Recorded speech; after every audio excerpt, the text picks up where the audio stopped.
അസ്സലാമലൈക്കും, welcome back to my YouTube channel. അപ്പോൾ നമ്മൾ ഇന്ന് രാവിലെ എണീറ്റ് കറിയൊക്കെ ഉണ്ടാക്കാൻ മടിയുള്ളവർക്ക് വേണ്ടിയുള്ള പെട്ടെന്ന് ഉണ്ടാക്കാനുള്ളൊരു അപ്പമാണ്. ഇതിനാണെങ്കിൽ പ്രത്യേകിച്ച് കറിയൊന്നും ആവശ്യമില്ല. അതിന് വേണ്ടിയിട്ട് നമ്മൾ ഒരു കപ്പ് മൈദ അല്ല, ഗോതമ്പ് മാവ് എടുത്തിട്ടുണ്ട്. അതിൽ കുറച്ച് ഉപ്പിട്ട് കൊടുത്തിട്ടുണ്ട്.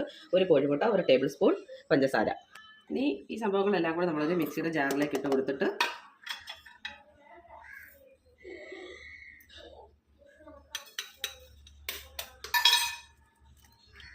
കുറച്ച് വെള്ളം കൂടി ഒഴിച്ച് നമുക്ക് ഒന്ന് അടിച്ചെടുത്തുകൊണ്ട് വരാം.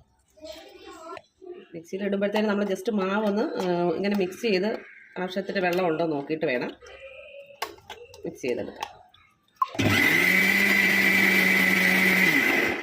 നമ്മൾ മിക്സിയിൽ ഒരു 2 സെക്കൻഡ് ഇട്ടൊന്ന് ജസ്റ്റ് ഒന്ന് അടിച്ചിട്ട് എടുത്തുകൊണ്ട് വന്നിട്ടുണ്ട്. അതിനൊരു ബൗളിലേക്ക് മാറ്റാം.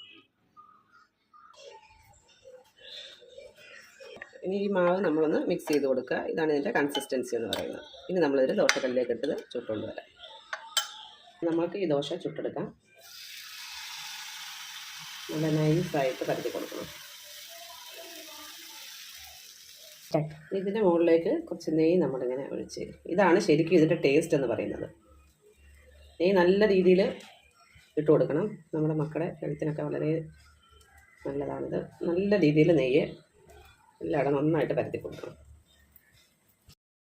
ഒന്ന് തിരിച്ചിട്ട് കൊടുക്കുക. തിരിച്ചിട്ടിട്ട് മറ്റേ സൈഡിലൂടെ കുറച്ച് നെയ്യൊന്ന് ആക്കി കൊടുക്കുക. ഇതാണ് നമ്മളുടെ ഗോതമ്പ് ദോശ. നല്ല അടിപൊളി ടേസ്റ്റാണ്. നിങ്ങൾ ട്രൈ ചെയ്തിട്ട് വേണം എൻ്റെ ഫീഡ്ബാക്ക് അറിയിക്കാൻ. നല്ല അടിപൊളി ടേസ്റ്റാണ്. ലുക്ക് കണ്ട് നിങ്ങൾ വിലയിരുത്തരുത്. ഓക്കെ, അപ്പോൾ എല്ലാവരും ഇത് വീട്ടിൽ ട്രൈ ചെയ്ത് നോക്കുക. ഒരു കറിയും വേണ്ടാത്തൊരു അപ്പമാണിത്. നിങ്ങൾ മസ്റ്റായിട്ടും ട്രൈ ചെയ്യുക.